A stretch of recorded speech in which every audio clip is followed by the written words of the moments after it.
রাসূল প্রথমত বললেন ক্বাল আল ইসলাম আন তা'বুদাল্লাহ, আল্লাহ সুবহানাহু ওয়া তাআলা ইবাদত করা, আর আল্লাহর ইবাদতের সাথে ওয়ালা তুশরিকা বিহি শাইআ, আল্লাহর ইবাদতের সঙ্গে কাউকে শরীক করা যাবে না। আমাদের ইবাদত করতে হবে একমাত্র আল্লাহ সুবহানাহু ওয়া তাআলা, এটা হলো ইসলাম। কিন্তু আল্লাহর ইবাদতের সাথে কোনো মানুষকে শরীক করা যাবে না, কোনো ব্যক্তিকে কোনো বস্তুকে শরীক করা যাবে না। একমাত্র শুধুমাত্র আল্লাহ সুবহানাহু ওয়া তাআলা ইবাদত করতে হবে। আর যদি আমরা আল্লাহর ইবাদতের সঙ্গে যদি আমরা শিরক করে বসি, তাহলে আল্লাহ সুবহানাহু ওয়া তাআলা এই অপরাধকে ক্ষমা করবেন না। আল্লাহ সুবহানাহু ওয়া তাআলা সূরা নিসার 116 নম্বর আয়াত আল্লাহ সুবহানাহু ওয়া তাআলা বলেছেন, ইন্নাল্লাহা লা ইয়াগফিরু আন ইউশরাকা বিহি ওয়া ইয়াগফিরু মা দুনা যালিকা লিমান ইয়াশা।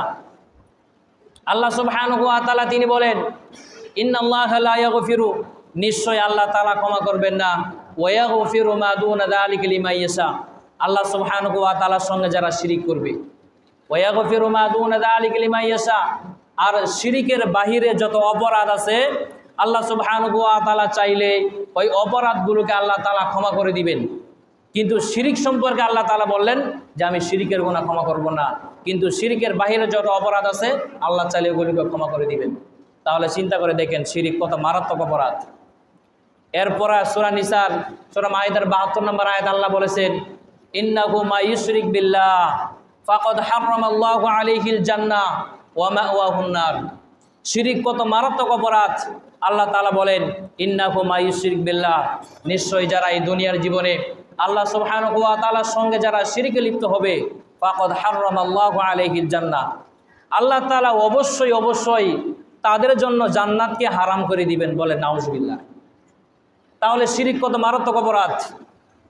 এরপর আল্লাহ সুবহানাহু ওয়া তাআলা সূরা জুমার ভিতরে বলেছেন, ওয়ালাকাদ উহিয়া ইলাইকা ওয়া ইলাল্লাযীনা মিন ক্বাবলিকা লাইন আশরাকতা লা ইয়াহবাতান্না আমালুক ওয়া লা তাকুনান্না মিনাল খাসিরিন।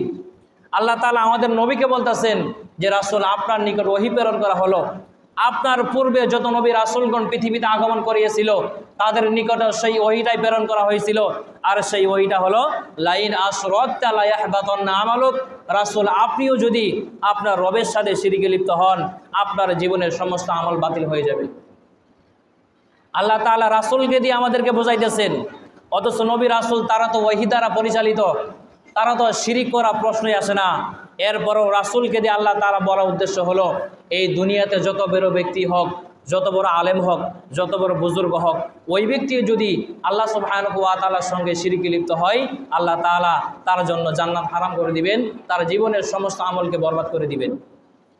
এই জন্য রাসূল সাল্লাল্লাহু আলাইহি ওয়াসাল্লাম তিনি বললেন যে ইসলাম হলো উ'বুদুল্লাহ ওয়া লা তুশরিকু বিহি শাইআ, ইবাদত করতে হবে একমাত্র আল্লাহ সুবহানাহু ওয়া তাআলার, আর আল্লাহর ইবাদতের সাথে কাউকে শরীক করা যাবে না।